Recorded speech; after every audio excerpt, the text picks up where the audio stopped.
आणि हा आजचा लढा नाही तर अनेक वर्ष हा लढा चालणार आहे।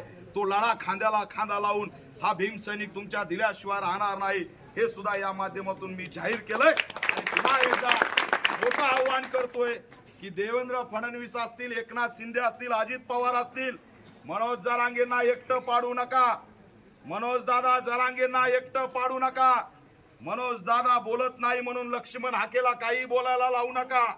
या ठिकाणी समाजामध्ये मोठा संताप आहे, एवढा इशारा सुद्धा मी देतोय।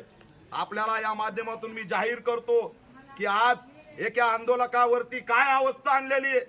एक तर त्याच्यावरती वैयक्तिक हल्ले करून त्याला मानसिक तणावात घातलं जातंय। आज त्या व्यक्तीला स्वतःबद्दल अशा स्थितीत नेऊन घातलंय की ते आज पाणी सुद्धा प्यायला तयार नाहीत। वेळोवेळी आश्वासन दिले, त्यांच्या मागण्या मान्य केल्या जात नाहीत।